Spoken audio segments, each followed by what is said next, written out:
తెలంగాణ విషయంలో తెలంగాణ రాష్ట్ర సాధన కోసం విద్యార్థులు అనన్య సామాన్యం సాక్రిఫైస్ చేస్తున్నారు. వాళ్ళ జీవితాలు మామూలు సాక్రిఫైస్ కాదు, బలిదానాలు. ఎగ్జామ్స్ వదిలేసుకోవాలి, భవిష్యత్తును పణంగా పెట్టి ఉద్యమం చేయడం. ప్రపంచంలో నేను ఎక్కడ ఇంత విద్యార్థి ఉద్యమం చూడదమ్మా. అయితే ఈ సినిమాలో విద్యార్థుల ఉద్యమం మెయిన్ చేసుకుంటూ అనేక సమస్యలు చెప్పాను. తెలంగాణలో 10 జిల్లాల సమస్యలు ఏమైతే ఉంటాయో, నల్గొండ, టేక్ నల్గొండ, పక్క కృష్ణానది వెళ్తుంది, ఫ్లోరిషెడ్ బాధితులు, వాట్ నెసరీ, ఓ డ్యామ్ కట్టడం, మంచినీళ్ళు ఎంత బాగుంటుంది. అలాగా భారతదేశంలో వెస్ట్ బెంగాల్ తర్వాత చేనేత పరిశ్రమకి next place Andhra Pradesh after West Bengal. Mahatma Gandhi చెప్తాడు చేనేత పరిశ్రమ భారతదేశానికి గుండెకాయలాడుతుంటాడు. కానీ ఈవేళ చేనేత పరిశ్రమ ఎలాగైపోయింది. You go to Sircilla, you go to Gadwal, you go to Pochampally, ఆత్మహత్యలు ఏం అవసరం. అలాగే you take that open casts, Singareni Telangana గుండెకాయ, ఓపెన్ కాస్టాలు వస్తున్నాయి. మొత్తం డెవలప్ పేరు చెప్పి, అభివృద్ధి పేరు మొత్తం ఊళ్ళు మింగేస్తున్నాయి. ఆ ఫుడ్స్ ఏమవుతున్నాయి, యజ్ఞ పొలాలు ఎవరికి పోతున్నాయి, అదర్ స్టేట్స్కి పోతున్నాయి. ధర్మం చెప్పండి. సో మూలవనరులు చెందాలనే పాయింట్తో తెలంగాణ వనరుల అనేక సమస్యలు తీసుకొని, ముఖ్యంగా విద్యార్థుల నాయకత్వం జరుగుతున్న ఈ పోరాటం చివరి క్లైమాక్స్ రాబోడికి అన్నదమ్ముల్లారా విడిపోదాం, ఆత్మీయులా కలుసుందాం అనే నేపథ్యంతో తీశారమ్మా cinema. That is poor Telangana. మీరు చెప్పుకునే సోకాల్డ్ భారీ బడ్జెట్ కమర్షియల్ సినిమాల్ని తలదన్ని నా సినిమాలు ఆడే, అది మర్చిపోకండి. ముందు మీరు టేక్ మై ఫస్ట్ ఫిల్మ్ అర్ధరా స్వతంత్రం 1 year ఆడింది. టేక్ మై ఫిల్మ్ దండోరా 100 days. టేక్ మై ఫిల్మ్ ఎర్ర సైన్యం 1 year లెజెండ్ ఫిల్మ్. చేమలదండ జూబ్లీ, దళం సక్సెస్, వెగుచుక్కులు సక్సెస్, ఊరుమందర సక్సెస్, మొన్న వేరే తెలంగాణ పాస్ అయింది. కాబట్టి ఇక్కడ నడవట్లేదన్న మాట మీరు అనొద్దాం. మరి పొద్దున్న నడుతుందో లేదో నా సినిమా రేపు పొద్దున్న రిలీజ్ అయినప్పుడు మీరు థియేటర్గా చూడండి, అప్పుడు తెలుస్తుందమ్మా. మేము నడకపోతే 5 ఏళ్ళ ఇలాంటి సినిమా ఎలా తీరుతున్నామ్మా. కేవలం జనందై ఉంది కాబట్టి నేను తీరుతున్న సినిమాలు. అయితే కమర్షియల్ సినిమా అంటారా ఇదంటారా, ఒకటే విషయం గుర్తుపెట్టుకోండి. సినిమా థియేటర్కి వెళ్ళిన తర్వాత 2 నిమిషాల తర్వాత మీరు నేను సినిమాకి వచ్చానని మర్చిపోయి ఆనందిస్తారా, ఆహ్లాదపడతారా, ఆవేశపడతారా, ఉత్తేజపడతారా, ఉత్సాహపడతారా, విషాదపడతారా, ఏదో ఒక రాష్ట్రంలో మీరు లీనమైనప్పుడు బయటకు వస్తూ అమ్మా ఏం సినిమా చూసాను ఫీల్ అయితే దాని ఫిల్మ్ ఇస్ హిట్. మీరు సోకాల్ కమర్షియల్ అందరూ ఉండి బేపచ్చారు ఉండి ఏముండి సినిమాకి వెళ్తే ఏమైనా తలనొప్పి వచ్చినారని బయటకు వస్తే దట్ ఇస్ ఫట్.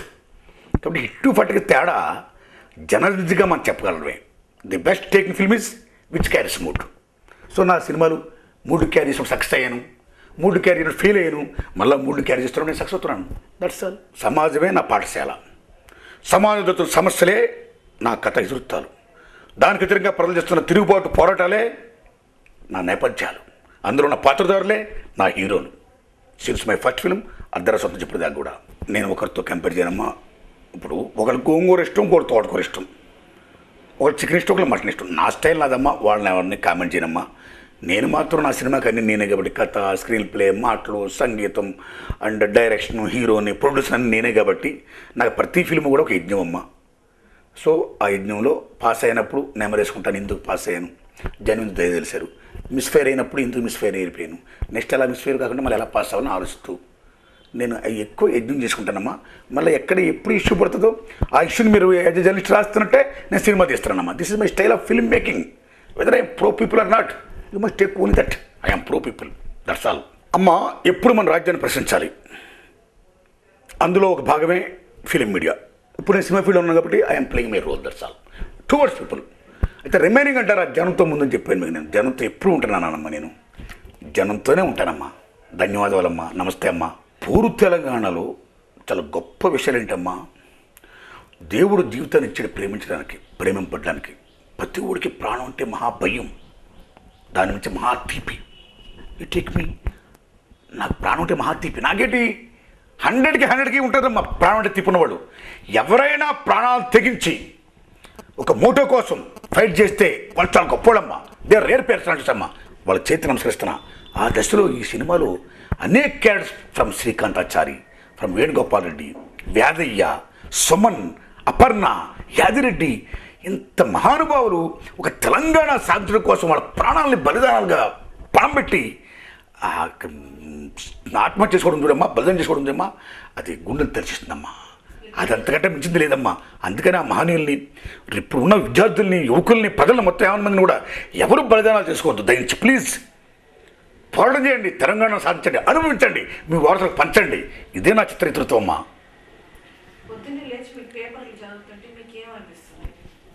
నేను పేపర్లు ఇప్పుడు చదువుతున్నామ్మా. నాకు చిన్నప్పటి నుంచి కాలేజీ డేస్ అప్పటి నుంచి మహాలవటమ్మా.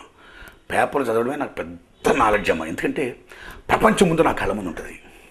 అలా మీలాంటి అనేక మంది జర్నలిస్టులు గొప్ప విషయాలు తీసుకొచ్చి ప్రపంచపరంగా తీసుకొచ్చి ఆ పేపర్లో ఆ విషయాన్ని తెలియపరచడం కాకుండా ఆ విషయంలో ఎలా ఉంటే బాగుంటుంది, పీపుల్ ఎలా స్పందిస్తున్నారు, మేముగా ఏ రోల్ ప్లే చేస్తున్నాం, మీరుగా ఏ రోల్ ప్లే చేయాలి అని చెప్పడం, ఆ విశ్లేషించడం, ఆ మ్యాటర్ రాయడం, ఆ తెలియపరచడం చూడమ్మా, అది గొప్ప నాలెడ్జ్ అమ్మ నాకు. కాబట్టి నేనే కాదు, ఎవరైనా పేపర్లు చదువుకుంటే ముందు ప్రపంచం చూడగలుగుతాం. మాది మల్లంపేట అనే గ్రామం అమ్మ, తూర్పుగోదావరి జిల్లా, రౌతులపూడి మండలం, అన్నవరం దేవస్థానం పక్కనే. ఆ ఊరికి ఒక దళితుడు ఉన్నాడమ్మ. ఆయన పేరు జోగియ్య. మేము అందరం జోగి తాత, జోగి మామ అని పిలుచుకునేవాడు. మహానుభావుడు. ఊరికి మొత్తం ఆయన సేవ చేసేవాడమ్మా. ఏ పనిగా తప్పని చేసి పెడుతుండేవాడమ్మ ఆయన.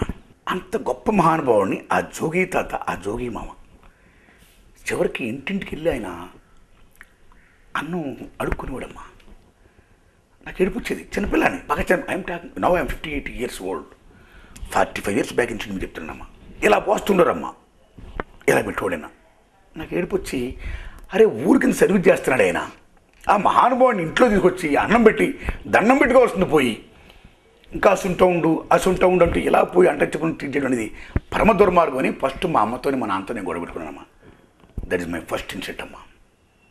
కాబట్టి అది అధర్మం, కాబట్టి మనం ధర్మం వైపు ఉండాలి. They are the builders of the society. మా అమ్మ నాన్న చాలా గొప్పోడమ్మా. ఎంత గొప్పోడంటే ఆ ఫెడరలిస్టిక్ ఆఫీసులో ఆ సార్ట్ ఆఫ్ థింగ్స్ ఉన్నాయి, కానీ they are good at heart. అన్నింటినీ మించి ఫస్ట్ మా ఊళ్ళో బియ్యేది నేనమ్మా. సామాన్య రైతు కుటుంబం. మా అమ్మ పేరు రెడ్డి చిట్టమ్మ, మా నాన్న పేరు రెడ్డి చిన్ననేడు. అయితే వాళ్ళు ఎప్పుడు ఆ మంచితనం ఉండి ఇలా ఉండడం వల్ల నేను ఏ పనులు చేస్తున్నా మంచి పనులు చేస్తున్నాను మా బిడ్డడు అని దీవించారు తప్పితే అప్పటి నుంచి ఎప్పుడు నన్ను అడ్డుపెట్టలేదమ్మా. నన్ను బియ్య చదివించారు. నేను ఏ ఉద్యోగం చేసే వాళ్ళకి ఆసరాగా లేను. ఆయన సినిమా ఫీల్డ్కి వెళ్తాను, నన్ను ఆశ్రయించి మళ్ళీ పంపించారు. ఒకటే మాట చెప్పారమ్మా, నువ్వు ఎక్కడికైనా వెళ్ళు, మాకు చెడ్డ పేరు తీసుకురాకు, నువ్వు మంచిగా ఉండు, అదే మాకు కావాలి.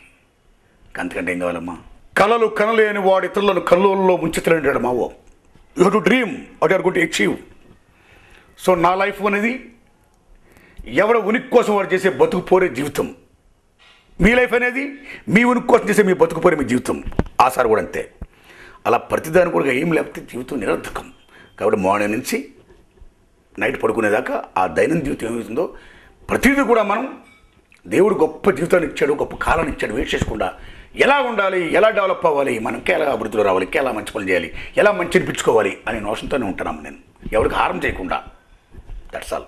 I'm the richest fellow because నేను యూనివర్సల్ ఫీలోగా ఫీల్ అవుతాను. ప్రపంచాన్ని ప్రేమిస్తాను.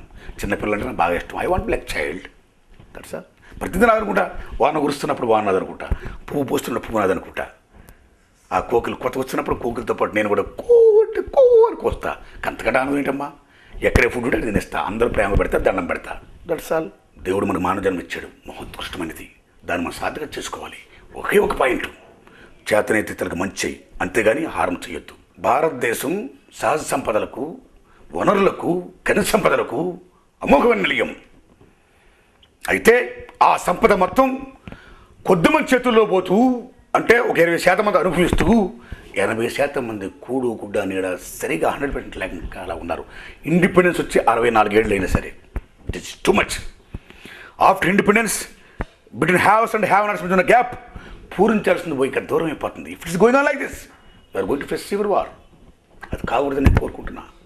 మాట్లాడితే ఇప్పుడు ముఖేష్ అంబానీ 1400 పైగా కోట్లు పెట్టి ఇల్లు కట్టాడు, పైన హెలికాప్టర్ దిగుతుంది. జాన్ మిట్టల్ ఇంత గొప్పడు, ప్రపంచ ధనిక వాళ్ళు అతను ఒకడు.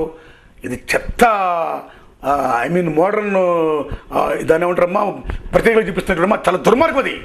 ముఖేష్ అంబానీలు, జాన్ మిట్టలు ప్రపంచ సంపదని మన జాతి సంపద దోచుకుంటున్నాడు. దాన్ని మనం ఖండించాలి. What about remaining 80% poor people? వాళ్ళ కోసం మనం ఫైట్ చేయాలి. ఇవాళ స్విస్ బ్యాంకుల్లోని ఇతర దేశాల బ్యాంకులు ఉన్న లక్షలాది కోట్లు పట్టుకొస్తే ఒక్కొక్క ఊరికి 100 కోట్లు పంచొచ్చామా? ఎవరికి ఏమి లేకుండా ఉండి హ్యాపీగా కూడు కూడా హ్యాపీగా ఉండొచ్చామా? ఇదంతా ఎవరి మనీ? Peoples money. సో భారతదేశంలో దౌర్భాగ్యం అంటే పేరుకి the biggest democratic country in the world, but వాస్తవంగా ఇది ప్రజాస్వామ్యంగా నిజంగా మనగడ సాగించట్లా. అధికార వికేంద్రీకరణ లేదు, అధికార కేంద్రీకరణ, సంపద వికేంద్రీకరణ లేదు, సంపద కేంద్రీకరణ. ఆ రకంగా ప్రజాస్వామ్యంలో ఉన్న ఏ కాన్స్టిట్యూషనల్ రైట్స్ ఉన్నాయో ఏమి అమలు జరగకుండా కార్పొరేట్ విధానం వచ్చేసి, పెట్టుబడిదారు విధానం వచ్చేసి, చట్టసభల్లో చేయాల్సిన శాసనాలు కేవలం కార్పొరేట్ ఏసీ గదిలో చేస్తూ, చివరికి జాతి సంపదను మొత్తం భవిష్యత్తు కంపెనీ దారాసం చేస్తూ నిర్వీర్యం చేస్తున్న ఈ యొక్క రాజ్యపాలన కుట్ర విధాంతాలకి మనందరం ఫైట్ చేయాలమ్మా. అలాగే అన్నా హజారే గారు నేను విజ్ఞప్తి చేస్తున్నప్పుడు మీ ముందు మీతో గొప్ప పోరాటం చేశారు, ధన్యవాదం. అయితే రాను రాను ఒక భూపోడల్లాగా, నీటి యుద్ధాల్లాగా ఇవాళ కార్పొరేట్ ధరలు జరుగుతున్నాయి. కాబట్టి కాన్స్టిట్యూషన్ ప్రకారం అన్ని ప్రజాస్వామ్యంగా ఉంటలా, పబ్లిక్ సెక్టర్ ఉంటలా, అన్ని ప్రైవేట్ పరం అయిపోతున్నాయి. విద్య, వైద్య, విమానయానం, నౌకాయానం, ఎవ్రీథింగ్. సో ప్రైవేట్ యానంలో మొత్తం రూల్ చేస్తున్నారు కార్పొరేట్ సెటప్. ఎక్కడ కాన్స్టిట్యూషన్ ఉండాల్సిన రిజర్వేషన్స్ ఉంటుందా, ఆ ఫుడ్స్ మనం అనుభవించట్లా, విద్య అందరికీ ఈక్వల్గా ఉంటుంట్లా. కాబట్టి కార్పొరేట్ రాజ్యాన్ని మనం కోల్దేయాలి ముందు, ఈ పెట్టుబడిదారి వ్యవస్థను కోల్దేయాలి ముందు, భారతదేశంలో ప్రతి జాతి సంపద కూడా జాతీకరణ చేయాలి ముందు, ప్రజలకు పంచాలి ముందు. ఆ రకంగా కూడా అన్నా హజారే గారు ఈ కార్పొరేట్ సెటప్కి వీళ్ళకి ఎగ్నెస్ట్గా ఫైట్ చేయాలని, వాళ్ళతో పాటు మొత్తం ఇవాళ దేశంతో ఎలా కదిలిందో అలా కదలాలని నేను మనస్ఫూర్తి కోరుకుంటానమ్మా. ఒక తెలుగు తల్లి బిడ్డలమైనటువంటి తెలంగాణ అన్నలారా, రాయలసీమ తమ్ముళ్ళారా, ఆంధ్ర అయ్యలారా, ఇంతవరకు తెలుగు తల్లి తమ్ముళ్ళం మనం, బిడ్డలం మనం. ఈవేళ మానసికంగా విడిపోయాం, భౌగోళిక విడిపోదాం. ఎందుకు మానసికంగా విడిపోయాం? మాకు హైదరాబాద్ స్టేట్ కావాలని వాళ్ళు రైట్ కోసం ఫైట్ చేస్తున్నారు కాబట్టి కొంతమంది ఆయన యాక్సెప్ట్ చేయట్లా. కానీ ఆంధ్ర రాయలసీమలో ఉన్న బడుగు బలహీన వర్గాలు కానీ, మేధావులు కానీ, బుద్ధిజీవులు కానీ ఎవరు కూడా తెలంగాణ ఉద్యమానికి యాక్టివ్ కాదు. అది కొద్దిమంది పెట్టుబడిదారుల ఉద్యమం మాత్రమే, సమైక్యాంధ్ర ఉద్యమం. ఎందుకంటానంటే 1972లో జయాంధ్ర ఉద్యమం చూసిన వాడిని నేను. అవి జయాంధ్ర అన్న వాళ్ళు వెళ్ళాలంటున్నాను సమైక్యాంధ్ర నాయుడు ఉన్నాం. ఇక్కడ హైదరాబాద్ స్టేట్ డెవలప్ అయితే అక్కడ మనం డెవలప్ అవుతాం. అలా రావాలని కోరుకుంటున్నా. రోజు గొడవలొద్దు, వైషమ్యాలొద్దు, ప్లీజ్ ప్రశాంతంగా విడిపోదాం, డెవలప్ అవుదాం. ఇదే నా విజ్ఞప్తి అండి. This is my feeling in poor Telangana. I told it again and again. I'm appealing. నా సినిమా రేపు రిలీజ్ అయిన తర్వాత ఓ ప్రపంచంలో ఉన్న తెలుగు తమ్ముళ్ళారా, అక్కలారా, చెల్లులారా, అమ్మలారా, అయ్యలారా, నా సినిమాని మీరు ముందు పాజిటివ్ యాటిట్యూడ్తో చూడండి, దయచేసి నెగిటివ్ యాటిట్యూడ్ ఉండొద్దు. తెలంగాణ కాకుండా మిగతా ప్రాంతాలు ఇదేదో పాకిస్తాన్ ఇండియా బోర్డర్లో కార్గిల్ వార్లాగా, ఎనిమిటిలాగా ముందు మీరే ఉంచేసుకోవద్దు. Be positive. తెలంగాణ ధర్మమైన పోరాటం, న్యాయమైన పోరాటం, సంఘీభావం ప్రకటించండి. అక్కడ మనం విడిపోదాం, మనో స్టేటస్ వస్తుంది, మనకు క్యాపిటల్ వస్తుంది, మనం డెవలప్ అవుదాం, మళ్ళీ అన్నదమ్ములా హ్యాపీగా కలిసి ఉందాం. అదే నా విజ్ఞప్తి. Thank you very much.